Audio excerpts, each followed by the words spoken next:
الحمد لله نحمده ونستعينه ونستغفره ونؤمن به ونتوكل عليه ونعوذ بالله من شرور أنفسنا ومن سيئات أعمالنا من يهده الله فلا مضل له ومن يضلله فلا هادي له وأشهد أن لا إله إلا الله وحده لا شريك له وأشهد أن محمدًا عبده ورسوله أما بعد فإن خير الحديث كتاب الله وخير الهدي هدي محمد صلى الله عليه وسلم وشر الأمور محدثاتها وكل محدثة بدعة وكل بدعة ضلالة وكل ضلالة في النار. قال الله تبارك وتعالى في القرآن الكريم: أعوذ بالله من الشيطان الرجيم يا أيها الذين آمنوا اتقوا الله حق تقاته ولا تموتن إلا وأنتم مسلمون.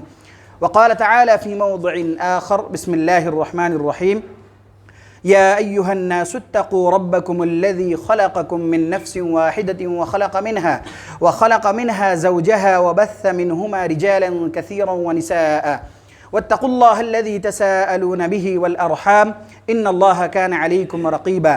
وقال تعالى في موضع آخر: أعوذ بالله من الشيطان الرجيم يا أيها الذين آمنوا اتقوا الله وقولوا قولا سديدا يصلح لكم أعمالكم ويغفر لكم ذنوبكم ومن يطع الله ورسوله فقد فاز فوزا عظيما. تمام قسم کی تعریفات و توصیفات، کبریائی و بڑائی، حمد و ثنا صرف اور صرف اس اللہ رب العالمین ہی کے لیے لائق و زیبا اور سزاوار ہے جس نے سارے جہاں کو بنایا، جو سارے جہاں کا خالق و مالک ہے اور سارے جہاں کے نظام کو بخوبی چلانے والا ہے۔ بعدہ بے شمار درود و سلام نازل ہو نبی آخر الزماں محمد عربی صلی اللہ علیہ وسلم پر۔ حاضرین جمعہ، آج کا جو ٹاپک اور عنوان ہے وہ یہ ہے کہ مزدوروں کے حقوق اور فرائض کیا ہیں۔ سب سے پہلی بات ہم سبھی کو یہ اچھی طرح جان لینی چاہیے کہ اس دنیا میں جب تک ہماری زندگی ہے اور جو بھی اس دنیا میں آتے ہیں کسی نہ کسی ناحیے سے وہ مزدور ہیں۔ مزدوری کسے کہتے ہیں کہ آدمی اپنی محنت کے عوض کچھ حاصل کرے۔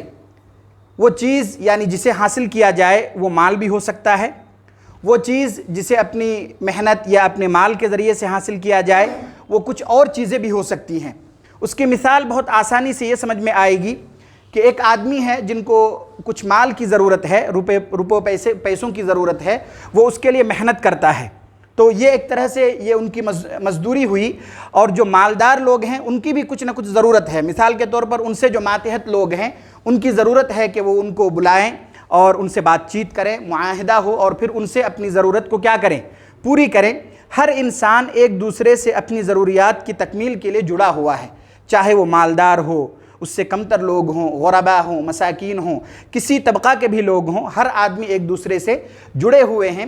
اور اللہ تبارک و تعالیٰ نے اسی حکمت کی تحت اللہ تبارک و تعالیٰ نے ہر ایک کے درجات الگ الگ رکھے ہیں۔ یقیناً اللہ تبارک و تعالیٰ نے ہر ایک اور جتنی بھی انسان اس دنیا میں آئے ابھی ہیں اور آئیں گے، ہر ایک کی تقسیم اللہ تبارک و تعالیٰ نے کر دی ہے، یعنی رزق کی تقسیم ان کے درمیان اللہ تبارک و تعالیٰ نے کر دیا ہے۔ اور پھر اللہ نے یہ حکمت بھی بیان کیا کہ یہ جو ہم نے تقسیم کی ہے، کسی کو زیادہ مال ملا، کسی کو زیادہ رزق ملا، کسی کو کم ملا، یہ بھی ایک حکمت کے تحت ہے۔ اللہ تبارک و تعالیٰ نے اس چیز کو بہت ہی پیارے انداز میں سورہ زخرف میں ارشاد فرمایا اور بہت پیارا انداز اختیار کیا کہ ہم نے لوگوں کے درمیان رزق کو تقسیم کیا ہے، کوئی اور تقسیم کرنے والا نہیں ہے۔ اللہ تبارک و تعالیٰ نے بہت صراحت کے ساتھ یہ ارشاد فرمایا: اہم یقسمون رحمت ربک، کیا یہ لوگ جو کفار اور مشرکین ہیں، جو اللہ کو چھوڑ کر کسی اور کی عبادت میں لگے ہیں، کیا یہ لوگ یا جو غیر اللہ ہیں انہوں نے تمہارے رب کی رحمت کو آپس میں تقسیم کیا ہے یا لوگوں میں تقسیم کیا ہے؟ نہیں، اللہ تبارک و تعالیٰ نے آگے ارشاد فرمایا: نحن قسمنا بینہم معیشتہم فی الحیات الدنیا، بلکہ اس دنیاوی زندگی میں ہم نے ان کے درمیان رزق کو کیا کیا ہے، تقسیم کیا ہے، ڈیوائیڈ کیا ہے، ہم نے ان کے لیے رزق کو طے کیا ہے، متعین کیا ہے۔ یہ اللہ تبارک و تعالیٰ کا کام ہے۔ تو جو سب سے پہلا علم، جو سب سے پہلی بات ہمیں اس آیت سے پتہ چلا وہ یہ کہ رزق کی جو تقسیم ہے، کس کو کتنا دینا ہے، کس کو کتنا مال ملنا ہے، یہ اللہ تبارک و تعالیٰ کے پاس ہے۔ اللہ کے علاوہ اس چیز کو کوئی نہیں کر سکتا۔ چاہے آپ کچھ بھی کر لیں، کچھ بھی چیزیں اختیار کر لیں، بدعات و خرافات بہت سارے ہو رہے ہیں کہ یہ کام کرنے کی وجہ سے رزق ملیں گے، یہ کام کرنے کی وجہ سے رزق میں برکت ہوگا۔ اللہ تبارک و تعالیٰ نے جن چیزوں کے کرنے کا حکم دیا اسے اختیار کیجئے، تقوی اور پرہیزگاری اختیار کیجئے، قرآن اور سنت کو اختیار کیجئے، اللہ تبارک و تعالیٰ کی جانب سے برکتیں نازل ہوں گی۔ اس کے علاوہ، قرآن و سنت کے علاوہ کسی اور چیز کو اختیار کیا جائے اور یہ کہا جائے کہ اس کے ذریعے سے رزق میں برکت ہوگی، ایسا ہو ہی نہیں سکتا، کیونکہ یہ جو اختیار ہے وہ اللہ کے علاوہ کسی اور کے پاس نہیں ہے۔ اللہ تبارک و تعالیٰ نے یہ ارشاد فرمایا، نحن قسمنا بینہم معیشتہم فی الحیات الدنیا، اور ہم نے ان کے درمیان دنیاوی زندگی میں رزق کو تقسیم کیا ہے۔ اور پھر آگے اللہ تبارک و تعالیٰ نے بہترین حکمت کو بیان کرتے ہوئے یہ ارشاد فرمایا، وَرَفَعْنَا بَعْضَهُمْ فَوْقَ بَعْضٍ دَرَجَاتٍ لِيَتَّخِذَ بَعْضُهُمْ بَعْضًا سُخْرِيًّا۔ بہت پیاری حکمت ہے یہ جو اللہ تبارک و تعالیٰ نے کسی کو مالدار بنایا، کسی کو تھوڑا اس سے کمتر بنایا، کسی کو بہت مال کے اعتبار سے بہت کمزور بنایا، اس میں بھی حکمت ہے۔ اللہ تبارک و تعالیٰ نے یہ ارشاد فرمایا، ہم نے رزق کی تقسیم کی اور ہم نے ان میں سے بعض کو بعض پر درجات کے اعتبار سے فوقیت دی، کسی کو زیادہ مال دیا، کسی کو اس سے کم، کسی کو اس سے کم، اور یہ ترتیب اللہ تبارک و تعالیٰ نے رکھی ہیں۔ اور ایسا کیوں؟ اللہ تبارک و تعالیٰ نے یہ حکمت بھی بیان کیا اسی حکمت میں، لِيَتَّخِذَ بَعْضُهُمْ بَعْضًا سُخْرِيًّا، تاکہ ان میں سے بعض کی ضرورتوں کو پوری کرتا رہے۔ آپ ایک منٹ کے لیے سوچیں کہ اگر ہر آدمی مالدار ہوتا تو کون کس کی مزدوری کرتا؟ اگر ہر آدمی کمزور ہوتا مالی اعتبار سے تو مزدوری تو کرنا چاہتا یا لوگ چاہتے کہ ان کی ضرورتوں کو پوری کرے، لیکن ان کے عوض میں وہ کیا دیتا؟ اللہ تبارک و تعالیٰ نے یہ حکمت بیان کیا، ارشاد فرمایا، لِيَتَّخِذَ بَعْضُهُمْ بَعْضًا سُخْرِيًّا، تاکہ ہم کیا کریں، یہ جو سسٹم ہے مال کے تقسیم کا، کسی کو مالدار بنانا، کسی کو تھوڑا اس سے کمتر دینا، یہ اس وجہ سے ہے تاکہ ہر آدمی ایک دوسرے کا تعاون کرے جن کو جس کی ضرورت ہے۔ مالداروں کو اپنے کام، اپنی ضروریات اور اپنے دیگر چیزوں کے مکمل کی ضرورت ہے، اور جو لوگ مالدار نہیں ہیں، جن کو روپے پیسے کمانے کی ضرورت ہے اس محنت کے ساتھ، تو ان کو مال مل جائے ان کی ضرورتوں کو پورا کر کے۔ اللہ تبارک و تعالیٰ نے یہ سسٹم بنایا اور یہ حکمت بیان کی۔ یہ جو اونچ نیچ ہے اور مال کے کمی بیشی کا جو حکمت ہے یہ ہے کہ اللہ تبارک و تعالیٰ نے یہ ارشاد فرمایا کہ ہر آدمی ایک دوسرے سے کیا رہے، جڑا رہے۔ اس سے پتہ چلا کہ مالدار بھی جو غربا ہیں، جو کمتر ہیں مال و دولت کے اعتبار سے، ان کے ضرورت مند ہیں، ان کے تعاون کی ضرورت مند ہیں، ان کے محنت و مشقت کی ضرورت مند ہیں، اور جن کو اللہ تبارک و تعالیٰ نے مال کم دیا، جن کو کام کاج کرنا ہے، محنت و مشقت کرنی ہے، ان کو ضرورت ہے کہ وہ ان کا کام کاج کرے، ان کی ضروریات کو پوری کرے، اور پھر ان کے ذریعے سے کیا کرے، مال حاصل کرے، اور پھر اپنے اور اپنے ماتحتوں کی ضرورتوں کو وہ پورا کرے۔ اللہ تبارک و تعالیٰ نے آگے ارشاد فرمایا، ان ساری چیزوں کو بتلانے کے بعد، رزق کے جو سسٹم ہے ان چیزوں کو بتلانے کے بعد یہ ارشاد فرمایا، وَرَحْمَةُ رَبِّكَ خَيْرٌ مِّمَّا يَجْمَعُونَ، اور انسان کو یہ جان لینا چاہیے کہ تیرے رب کی جو رحمت ہے وہ بہتر ہے ان چیزوں سے جو لوگ جمع کرتے ہیں۔ اللہ تبارک و تعالیٰ نے مال جمع کرنے سے منع نہیں فرمایا۔ حدیثوں میں آیا کہ آدمی مال جمع کرے لیکن اس کی وجہ سے شریعت کو پیچھے نہ چھوڑ دے، قرآن و سنت کے احکامات کو وہ پیچھے نہ چھوڑ دے، کہیں تکبر اور گھمنڈ میں مبتلا نہ ہو جائے، کیونکہ ان ساری چیزوں سے، جتنے بھی مال و دولت ہے، عہدہ ہے اور منصب ہے، ان ساری چیزوں سے بہتر کیا ہے؟ تیرے رب کی رحمت ہے۔ اللہ تبارک و تعالیٰ نے بہت صراحت کے ساتھ اس کو بیان کیا اور یہ ارشاد فرمایا، وَرَحْمَةُ رَبِّكَ خَيْرٌ مِّمَّا يَجْمَعُونَ، کہ تیرے رب کی رحمت ان ساری چیزوں سے بہتر ہے، کہیں اچھا ہے جو وہ جمع کرتے ہیں، جو لوگ جمع کرتے ہیں۔ اب آئیے کہ اس مزدوری کے تعلق سے کچھ چیزیں سمجھتے ہیں۔ ہر آدمی کو یہ اچھی طرح سمجھنی چاہیے کہ مزدوری کرنا، کام کاج کرنا، محنت و مشقت کرنا، یہ ہر آدمی کی فطری اور اولین ضرورت ہونی چاہیے، چاہے وہ مالدار ہو، مالدار نہ ہو۔ ہر آدمی کو چاہیے کہ وہ اپنے ہاتھ سے کیا کرے، کام کاج کرنے کے عادی ہوں، کام کاج کرنے کے عادی ہوں، اپنے ہاتھ سے کمائے ہوئے پیسوں کو اپنے اوپر اور اپنے ماتحتوں پر کیا کرے، خرچ کرے۔ اور یہ کوئی عیب نہیں ہے بلکہ یہ بھی ایک عبادت ہے۔ جب آدمی اپنے خود سے محنت کرے اور خود سے محنت و مشقت کے ذریعے سے مال کمائے اور اس کے ذریعے سے وہ کیا کرے، اسے استعمال کرے، اپنے اوپر خرچ کرے، جو ان کے ماتحت لوگ ہیں، ان کے آل و اولاد ہیں، بوڑھے ماں باپ ہیں اور دیگر لوگ جو ان کے ماتحت میں ہیں، ان پر خرچ کرے، تو یہ ان کے لیے بہت اجر و ثواب کا کام ہوتا ہے۔ اللہ کے نبی صلی اللہ علیہ وسلم سے جب یہ پوچھا گیا، صحیح الترغیب و ترہیب کی روایت ہے، آپ صلی اللہ علیہ وسلم سے جب یہ سوال کیا گیا، پوچھا گیا، ای الکسب اطیب، اللہ کے نبی صلی اللہ علیہ وسلم، سب سے بہترین کمائی کون سی ہے؟ ہر آدمی جاننا چاہے گا کہ بہترین کمائی کون سی ہو سکتی ہے۔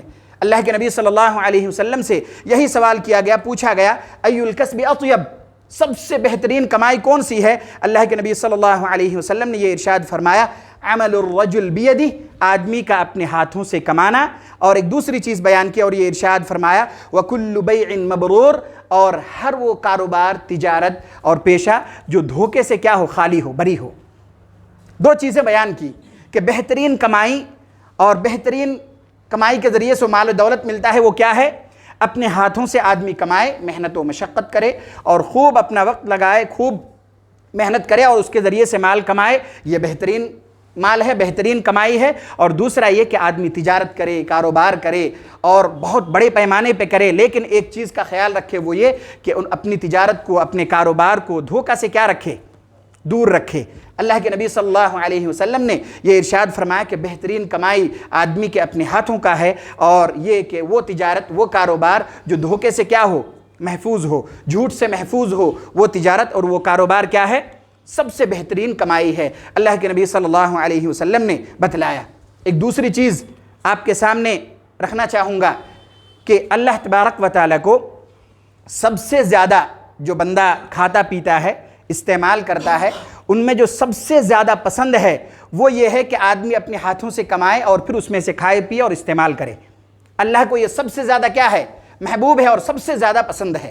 اللہ کے نبی صلی اللہ علیہ وسلم نے یہ ارشاد فرمایا، مسند احمد کی روایت ہے، مقداد بن معدی کرب رضی اللہ تعالیٰ عنہ سے روایت ہے، وہ کہتے ہیں کہ آپ صلی اللہ علیہ وسلم نے ارشاد فرمایا ما اکل احد منکم طعاما احب الی اللہ عز وجل من عمل یدیہ، کہ تم میں سے کوئی شخص کوئی ایسا نہیں کھانا کھایا ہوگا جو اللہ کو سب سے زیادہ پسند ہو اس کے ہاتھ کی کمائی کے علاوہ۔ یعنی اللہ تبارک و تعالیٰ کو یہ بات سب سے زیادہ محبوب ہے، سب سے زیادہ پسند ہے کہ آدمی کیا کرے، اپنے ہاتھ سے کمائے اور پھر اس میں سے وہ استعمال کرے، اس میں سے کھائے پیے اور اپنے ماتحتوں کو کھلائے پلائے۔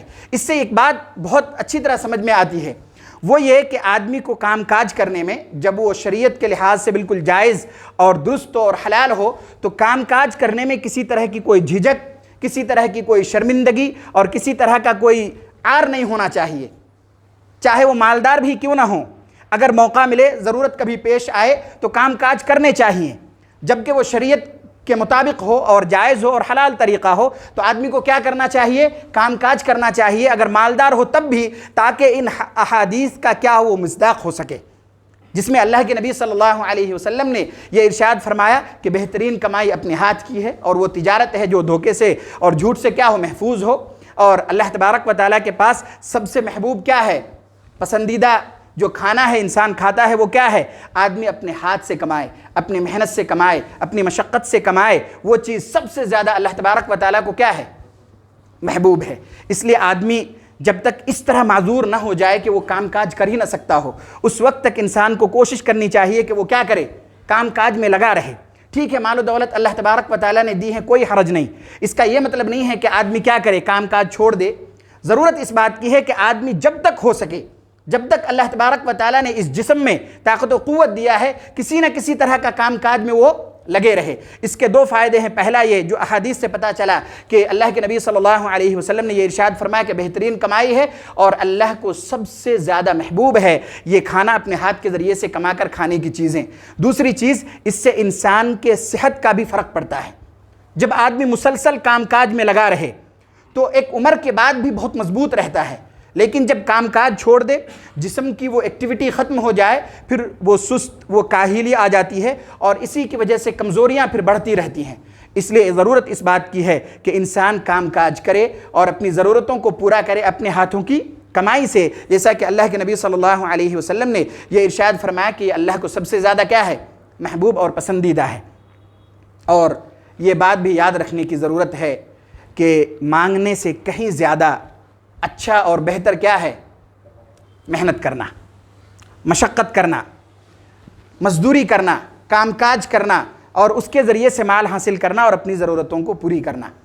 ہم اور آپ دیکھتے ہیں کہ بہت سارے ایسے لوگ ہیں، اللہ تبارک و تعالیٰ سب کو محفوظ رکھے، کہ بہت سارے ایسے لوگ ہیں جو طاقت و قوت رکھتے ہیں، ان کے پاس اچھی طاقت و قوت ہے، جوانی کی عمر ہے، اگر وہ چاہے تو خوب کام کاج کر کے اپنی ضرورتوں کو بآسانی کیا کر سکتا ہے؟ پوری کر سکتا ہے، لیکن اس کے باوجود ہم دیکھتے ہیں کہ وہ لوگوں کے سامنے ہاتھ پھیلا رہے ہوتے ہیں، لوگوں کے سامنے اپنی ضرورتوں کو رکھتے ہیں۔ یاد رکھیں کہ یہ چیز نہایت ہی ذلت اور رسوائی کا کام ہے کہ آدمی اپنی ضرورت کے لیے دوسروں کے سامنے کیا کرے؟ ہاتھ پھیلائے۔ یہ تو صرف ان لوگوں کے لیے ہے جو کام کاج سے کیا ہو؟ شرعی طور پر معذور ہو، ان کے پاس ہاتھ یا جسم میں ایسی طاقت نہ ہو کہ جس کے ذریعے سے وہ کیا کر سکے؟ کام کاج کر سکے، کمائی کر سکے۔ شرعی طور پر اگر کوئی عذر ہے تبھی اس چیز کی اجازت مل سکتی ہے کہ آدمی کیا کرے؟ اپنی ضرورت کے لیے لوگوں کے سامنے ہاتھ پھیلائے۔ لیکن پہلی بات یہ ہے کہ یہ جو کام ہے ہاتھ پھیلانا، لوگوں کے سامنے اپنی ضرورتوں کو رکھنا، یہ نہایت ہی ذلت اور رسوائی کا کام ہے، نہایت ہی ذلت اور رسوائی کا کام ہے۔ اس لیے ضرورت اس بات کی بھی ہے کہ وہ لوگ جو نوجوانی کی عمر میں لوگوں کے سامنے ہاتھ پھیلاتے ہیں انہیں بتلانے اور سمجھانے کی ضرورت ہے کہ آپ کو اللہ تبارک و تعالیٰ نے یہ طاقت و قوت دی ہے، آپ کام کاج کے ذریعے سے کیا کر سکتے ہیں؟ کمائی کر سکتے ہیں، اپنی ضرورتوں کو پوری کر سکتے ہیں۔ اس بات کی بھی ضرورت ہے، بعض دفعہ کئی ایسے لوگ ہیں چونکہ یہ ایک ایسی لت ہے، مانگنا جو ہے ایک ایسی لت ہے، جب کسی کو لگ جائے چونکہ وہ 1 گھنٹے میں اتنا مانگ لیتا ہے کہ آدمی دن بھر اگر محنت و مشقت کرے تو بعض دفعہ اتنا رقم حاصل نہیں کر سکتا۔ اس لیے ہم سب کو بھی یہ بات سمجھنے کی ضرورت ہے کہ ہم لوگوں میں سے انہی لوگوں کو اپنا مال دیں جو واقعی ضرورت مند ہو، لوگوں میں سے انہی پر اپنا مال خرچ کریں جو واقعی ضرورت مند ہوں، جو کام کاج سے بالکل قاصر ہوں، نہ کر سکتے ہوں، ایسے لوگوں پر ہم اپنا مال خرچ کریں۔ کوئی بھی اگر مانگنے آ جائے، جسم و جسہ والا ہو، ہٹا کٹا ہو، انہیں پکڑ کر ضرورت اس بات کی ہے کہ ان کو کام پہ لگایا جائے، ان کو دینے کے بجائے ان کو یہ بتلایا جائے، رہنمائی کی جائے کہ چلو ہم آپ کو کسی کام میں لگاتے ہیں، کیونکہ یہ نہایت ہی ذلت اور رسوائی کا کام ہے۔ اور اس سے کہیں بہتر کیا ہے کہ آدمی کام کاج کرے، کمائے۔ اللہ کے نبی صلی اللہ علیہ وسلم کی بہت پیاری روایت آپ کے سامنے رکھی جاتی ہے، بخاری کی روایت ہے، حضرت زبیر بن عوام رضی اللہ تعالیٰ عنہ سے روایت ہے۔ وہ کہتے ہیں کہ آپ صلی اللہ علیہ وسلم نے یہ ارشاد فرمایا، لَأَن يَأْخُذَ أَحَدُكُمْ حَبْلَهُ، تم میں سے ایک شخص کیا کرے؟ اپنے رسی کو اٹھائے، فَيَأْتِيَ بِحُزْمَةِ الْحَطَبِ عَلَى ظَهْرِهِ، اور پھر اس کے ذریعے سے لکڑی کا گٹھا اپنے پیٹھ پر کیا کرے؟ اٹھائے، لکڑی کاٹے اور پھر اس کو جمع کرے اور پھر اسے اپنے پیٹھ پر اٹھائے، فَيَبِيعَهَا، پھر اسے کیا کرے؟ بیچے۔ یعنی ایک بہت ہی کمتر چیز ہے، لیکن اسی چیز کو اختیار کرنے کا حکم دیا کہ اگر ایسی حالت بھی ہو کہ چھوٹے سے چھوٹا کام کرنا پڑے، اس کے باوجود مانگنے نہیں جانا، چھوٹے سے چھوٹا بھی اگر کام کر سکتے ہیں تو کر کے اپنی ضرورت کو پورا کرنے کی ضرورت ہے۔ اللہ کے نبی صلی اللہ علیہ وسلم نے یہ ارشاد فرمایا کہ تم میں سے ایک شخص اپنی رسی اٹھائے، اپنے پیٹھ پر لکڑی کا گٹھا اٹھائے، پھر اسے کیا کرے؟ بیچ دے، فَيَكُفَّ اللَّهُ بِهَا وَجْهَهَ، اور اس کے ذریعے سے اللہ تبارک و تعالیٰ اس کی آبرو کی حفاظت کر لے۔ یہ جو مانگنا ہے، لوگوں کے سامنے جو ہاتھ پھیلانا ہے، یہ ذلت ہے، یہ رسوائی ہے۔ اگر آدمی چھوٹا کام کر لیتا، محنت و مشقت کر لیتا، اس کے ذریعے سے اللہ برکت دیتا، اس کے ذریعے سے وہ مال حاصل کرتا، اللہ تبارک و تعالیٰ اس کی عزت و آبرو کی کیا کر لیتا؟ حفاظت کر لیتا، اس کی آبرو کو اللہ تعالیٰ بچا لیتا۔ خیر له من ان يسأل الناس اعطوه ومنعوه، تو یہ بہتر ہے لوگوں کے لیے کہ وہ لوگوں کے سامنے اپنی ضرورتوں کو رکھے، اس میں سے کچھ لوگ دے اور کچھ منع کر دے۔ جب آدمی کسی کے سامنے اپنی ضرورت کو رکھے، وہ مانگے، اس میں سے بہت سارے لوگ ہوتے ہیں جو دیتے ہیں، جو بہت سارے لوگ ہوتے ہیں جو نہیں دیتے ہیں، اور یقیناً یہ ذلت اور رسوائی کا کام ہے۔ اللہ کے نبی صلی اللہ علیہ وسلم نے یہ ارشاد فرمایا کہ تمہارے لیے یہ کام زیادہ بہتر ہے اس بات سے کہ تم کیا کرو؟ ہاتھ پھیلاؤ اور لوگوں سے مانگو، لوگوں میں سے کچھ دے اور کچھ تمہیں منع کر دے۔ بہرحال یہ ذلت اور رسوائی ہے، چاہے وہ دے تب بھی ذلت ہے، منع کر دے تب بھی ذلت ہے۔ اس لیے اس سے بہتر ہے کہ آدمی کیا کرے؟ محنت و مشقت کے ذریعے سے اپنی ضرورتوں کو پوری کرے۔ اللہ کے نبی صلی اللہ علیہ وسلم کا فرمان ہے، اس سے بڑی بات کیا ہو سکتی ہے؟ بخاری کی روایت ہے، آپ صلی اللہ علیہ وسلم نے ارشاد فرمایا کہ اللہ نے اس دنیا میں کوئی نبی ایسا نہیں بھیجا جس نے بکریاں نہ چرایا ہو۔ کتنی بڑی بات ہے، کوئی نبی ایسا نہیں بھیجا اللہ نے اس دنیا میں جس نے بکریاں نہ چرایا ہو۔ صحابہ کرام کو تعجب ہوا، انہوں نے پوچھا اللہ کے نبی آپ نے بھی چرایا ہے؟ جن کو پتہ نہیں تھا انہوں نے کیا پوچھا؟ کیا آپ نے بھی چرایا ہے؟ اللہ کے نبی صلی اللہ علیہ وسلم نے یہ ارشاد فرمایا، ہاں ہم نے اہل مکہ کے تھوڑے سے معاوضے کے بدلے میں نے بھی بکریاں چرائی ہیں۔ اس سے بڑی بات کیا ہو سکتی ہے؟ ہم ایمان والوں کے لیے اللہ تبارک و تعالیٰ نے ایمان و دولت کی دولت سے مالا مال کیا ہے، اس سے بڑی اور اس سے بڑی مثال کیا ہو سکتی ہے کہ وہ ذات جو اللہ کے بعد سب سے اونچے مقام پر ہے، اس ذات نے بھی کیا کیا؟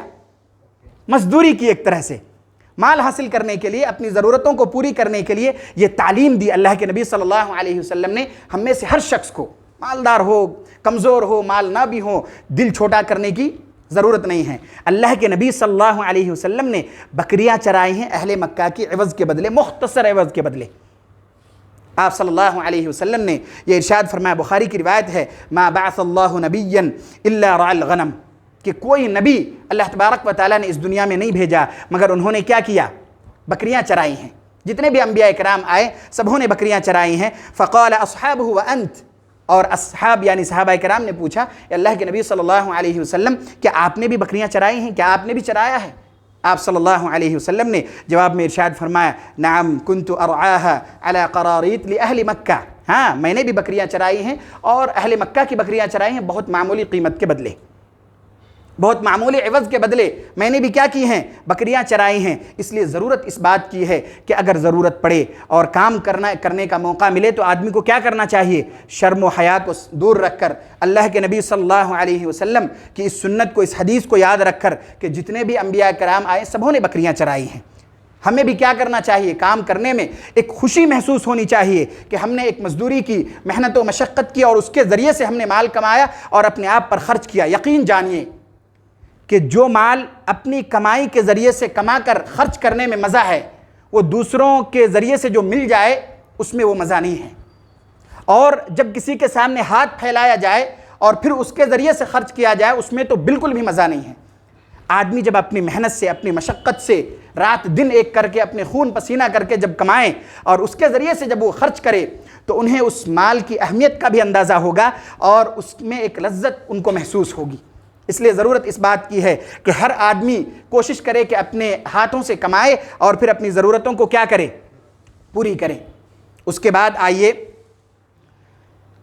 کہ ایک اور روایت ہے جس میں اللہ کے نبی صلی اللہ علیہ وسلم نے ایک بہترین چیز بیان کی کہ یہ جو محنت و مشقت لوگ کرتے ہیں، کمائی کرتے ہیں، ان کا کتنا بڑا مقام و مرتبہ ہے۔ جو مزدوری کرتے ہیں اپنے آل و اولاد کے لیے، اپنی ماتحتوں کے لیے محنت کرتے ہیں، بعض دفعہ اپنے عمر دراز والدین کی ضرورتوں کو پورا کرنے کے لیے محنت و مشقت کرتے ہیں، ان کا مقام اور ان کا درجہ کتنا اونچا ہے اس روایت سے پتہ چلتا ہے۔ اللہ کے نبی صلی اللہ علیہ وسلم نے جو یہ اس روایت میں جو پتہ چلا، اس سے پتہ چلتا ہے کہ کتنا اونچا مقام ہے ان لوگوں کا جو محنت و مشقت کرتے ہیں، مزدوری کرتے ہیں۔ معجم الکبیر کی روایت ہے، حضرت کعب بن عجرہ رضی اللہ تعالیٰ عنہ سے روایت ہے کہ کسی صاحب کو دیکھا انہوں نے کہ اپنے آلات کسب یعنی کام کاج کرنے کے جو آلات ہوتے ہیں، ہو سکتا ہے رسی ہو، کلہاڑی ہو، کچھ اور سامان ہو، اس سامان کا ذکر نہیں ہے۔ ایک آدمی بہت تیزی سے گزر کر گیا، ایک آدمی راستے سے بہت تیزی سے گزر کر گیا، آلات جو کمانے کے آلات ہیں ان سامان کو لے کر، کچھ بھی سامان ہو سکتا ہے۔ تو ایک صاحب نے کہا کاش کہ یہ آدمی یہی چستی اور یہی جو ہے جوش اور جذبہ اللہ کے راستے میں دکھایا ہوتا۔ اللہ کے نبی صلی اللہ علیہ وسلم نے جب یہ بات سنی تو آپ نے کیا ارشاد فرمایا؟ کہا نہیں، ایسا مت کہو۔ یعنی تم نے جو یہ کہا اس آدمی کو کام کرتے ہوئے جاتے ہوئے تم نے جب دیکھا ایک جوش اور جذبے کے ساتھ کہ وہ اپنے آلات کسب لے کر تیزی سے گزر رہا ہے، تو ایک صاحب نے کہا، کیا کہا؟ کاش کہ یہ آدمی یہی جوش اور یہی جذبہ اللہ کے راستے میں دکھاتا، یعنی جہاد میں نکل کر دکھاتا۔ اللہ کے نبی صلی اللہ علیہ وسلم نے کیا ارشاد فرمایا؟ نہیں، ایسا مت کہو۔ آگے ارشاد فرمایا جو بہت پیاری بات ہے اور ہم میں سے ہر شخص کے لیے یہ ایک سبق ہے، جو ہم محنت و مشقت کرتے ہیں اپنی آل و اولاد کے لیے، اپنے والدین کے لیے، اپنے ماتحتوں کے لیے، یہ کتنا بڑا مقام اور مرتبہ ہے یہ سمجھیے۔ اللہ کے نبی صلی اللہ علیہ وسلم نے یہ ارشاد فرمایا، ان کان خرج یسعى علی ولده صغارا فی سبیل اللہ، اگر یہ شخص جو گزرا ابھی جس کے بارے میں تم نے کہا کہ کاش یہ اللہ کے راستے میں بھی یہی جذبہ اور یہی جوش کے ساتھ نکلتا، اگر یہ باہر نکلا ہے اور یہ محنت کرتا ہے اپنے چھوٹے بچوں کے لیے تاکہ ان کی ضرورتوں کو پورا کر سکے، تو گویا کہ وہ جہاد میں ہی ہے، اللہ کے راستے میں ہی ہے۔ کتنا بڑا مقام ہے۔ آگے ارشاد فرمایا وَإِن كَانَ خَرَجَ يَسْعَى عَلَى أَبَوَيْنِ شَيْخَيْنِ كَبِيرَيْنِ فَهُوَ فِي سَبِيلِ اللَّهِ، اگر یہ آدمی ان کے پاس آل و اولاد نہیں ہیں لیکن اپنے بوڑھے ماں باپ کے لیے ان کی ضرورتوں کو پورا کرنے کے لیے نکلا ہے، تب بھی یہ کیا ہے؟ اللہ کے راستے میں جہاد میں ہے۔ اللہ کے راستے میں جہاد میں نکلنے کا جو اجر و ثواب ہے، اس شخص کو بھی وہی اجر و ثواب ملے گا جو اپنی آل و اولاد، چھوٹے بچوں کی ضرورتوں کو پورا کرنے کے لیے محنت و مشقت کرتا ہے، دھوپ کی تپش برداشت کرتا ہے اور ٹھنڈک کو اپنے جسم میں برداشت کرتا ہے، ان کو یہ اجر و ثواب ملے گا۔ جو اپنے والدین کی ضرورتوں کو پورا کرنے کے لیے اپنے والدین کو چھوڑ کر دور باہر رہتا ہے اور محنت و مشقت کرتا ہے، ان کو یہ اجر ملے گا۔ آگے اللہ کے نبی صلی اللہ علیہ وسلم نے یہ ارشاد فرمایا، وَإِن كَانَ يَسْعَى عَلَى نَفْسِهِ يَعُفُّهَا فَهُوَ فِي سَبِيلِ اللَّهِ، اور اگر اس شخص کے پاس والدین بھی نہ ہو، اپنے آل و اولاد بھی نہ ہوں، لیکن وہ اپنے نفس پر خرچ کرنے کے لیے یہ محنت و مشقت اس لیے کرتا ہے تاکہ کہیں حرام طریقہ نہ اختیار کر لے، تب بھی یہ اللہ کے راستے میں جہاد کے برابر ہے۔ اس کے بعد آگے ایک سبق دیا اور یہ ارشاد فرمایا، وَإِن كَانَ خَرَجَ رِيَاءً وَمُفَاخَرَةً فَهُوَ فِي سَبِيلِ الشَّيْطَانِ، لیکن اگر آدمی ریاکاری کی وجہ سے، دکھاوے کے لیے اور اپنے جسم کی طاقت کو لوگوں کو بتلانے کے لیے نکلا ہو اور اس کے لیے باہر نکلا اور کام کاج کرے اور ریاکاری کرے، تو پھر یہ اللہ کے راستے میں نکلنے کے جیسا نہیں ہے، بلکہ شیطان کے راستے میں نکلنے کے جیسا ہے۔ اللہ کے نبی صلی اللہ علیہ وسلم کی اس روایت کو سمجھنے اور اسے یاد رکھنے کی ضرورت ہے کہ جو لوگ محنت و مشقت کرتے ہیں، جو لوگ اپنا جسم کی طاقت اس چیز میں لگاتے ہیں تاکہ اس کے ذریعے سے مال حاصل کرے اور اپنے آل و اولاد کی ضرورتوں کو پورا کر سکے، اپنے ماں باپ کی ضرورتوں کو پورا کر سکے اور وہ اپنی خود کی ضرورتوں کو پورا کر سکے، تو گویا کہ وہ اللہ کے راہ میں جہاد کے نکلنے کے برابر اجر پانے والا ہوگا۔ اس لیے یہ جو محنت و مزدوری ہے، اسے اختیار کرنا چاہیے۔ آدمی کو چاہیے کہ اسی کے ذریعے سے اپنی ضرورتوں کو پوری کرنے کی کوشش کرے۔ یہ چند باتیں اس عنوان کے تحت آپ کے سامنے رکھی گئیں۔ انشاءاللہ آئندہ موقع ملا تو چند اور باتیں اسی عنوان کے تحت آپ کے سامنے رکھی جائیں گی۔ اخیر میں اللہ تبارک و تعالیٰ سے دعا ہے کہ اللہ تبارک و تعالیٰ ہم سب کو حلال رزق عطا کرے۔ اللہ تبارک و تعالی ہم سب کی حرام رزق سے حفاظت فرمائے۔ یا الہ العالمین ہم میں سے جو لوگ پریشان حال ہیں ان کی پریشانیوں کو دور فرما دے۔ یا الہ العالمین ہم میں سے جو لوگ بیمار ہیں انہیں شفاء عاجلہ کاملہ دائمہ مستمرہ نصیب فرما دے۔ یا الہ العالمین ہم میں سے جو لوگ اس دنیا سے گزر چکے ہیں ان کے سیئات کو درگزر فرما دے، ان کے حسنات کو قبول فرما لے، ان کو جنت میں اعلیٰ سے اعلیٰ مقام نصیب فرما دے۔ یا الہ العالمین ہم میں سے جو لوگ تجارتی، معاشرتی اور کاروباری سلسلے میں پریشان حال ہیں ان کی ان پریشانیوں کو بھی دور فرما دے۔ یا الہ العالمین ہم میں سے جو لوگ قرض میں ڈوبے ہوئے ہیں ان کے قرض کی ادائیگی کا سامان مہیا فرما دے۔ آمین۔ وآخر دعوانا ان الحمد للہ رب العالمین۔